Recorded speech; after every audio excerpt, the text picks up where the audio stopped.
Hi, everyone. I'm making this video to give some context and invite you to take on a practice as an experiment around the question I've been asking most of you over these last few months, which is, what do you most deeply desire?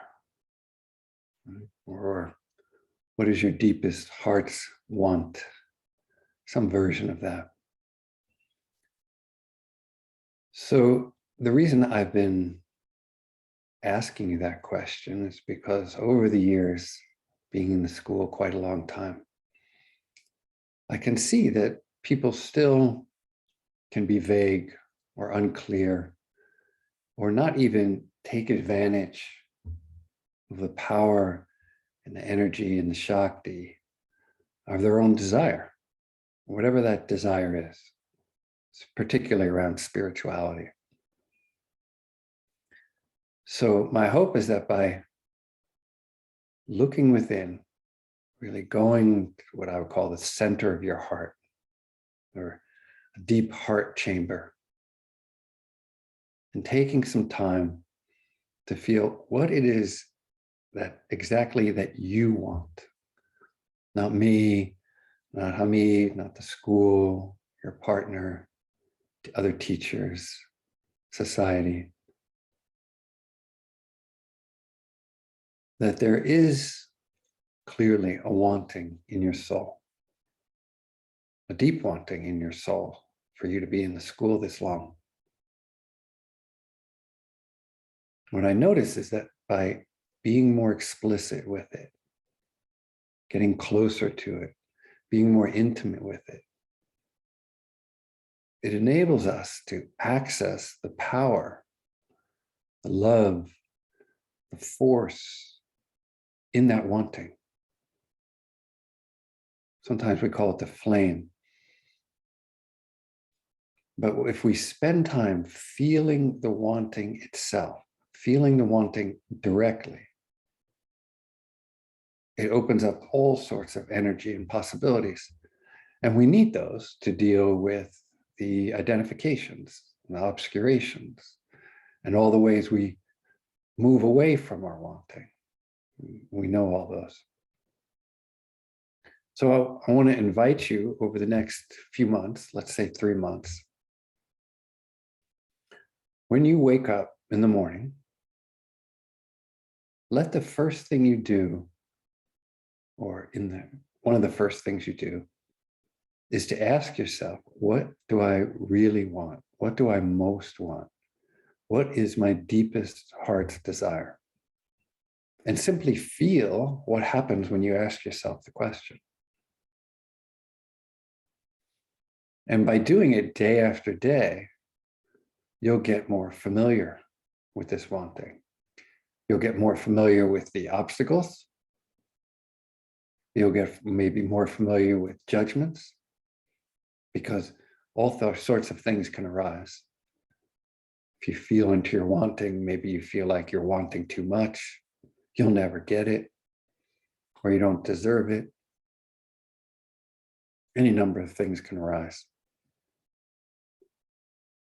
As usual, when we feel resistance or judgment or obstacles, it's helpful to recognize them all as young structures and bring the kindness, which we focused on a lot last year. But here, if we take the time in the morning, over time, start to get familiar with this energy, this force, this aliveness, this Shakti, this love, this yearning that each of you has. It can enliven our lives. It can orient our lives. So that as we live our lives, we can start to see this thing fits in with our longing, or this thing doesn't. You can look at your whole life from this perspective, kind of like a North Star, except the star is in the middle of your heart. Doesn't mean you're always going to be following it, but at least you'll be clear. So in the practice, I want to invite you to really feel the feeling of the wanting, not focus so much on what you want. It'll be helpful to get clear about it, and maybe it changes day to day.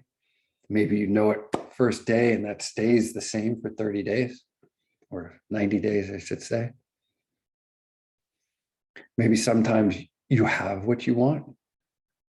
You wake up and you feel the love or the power or the oneness. And in that case, you won't feel a wanting because you have what you want. So the wanting won't necessarily always be there. Or you might not even feel yourself as a separate self or an individual. Maybe there's emptiness, in which case you won't necessarily feel the wanting. Or if you're feeling yourself in the third or fourth turning, you won't necessarily feel the wanting. In any case, it's useful to ask the question. It's useful to get familiar over time and start to see the effect of feeling the energy of the desire without having to do anything. Now, you might want to start orienting your life in some particular ways that support this desire, but that's not really the focus of the experiment here. What I'm suggesting first is spend this time each morning, could be 5 seconds, could be 20 minutes, whatever you want. But giving yourself the chance to be clear, to have contact, to have an intimacy with this incredible force within us that wants the particular things that you want. They'll show up as love or disappearing or surrender, service.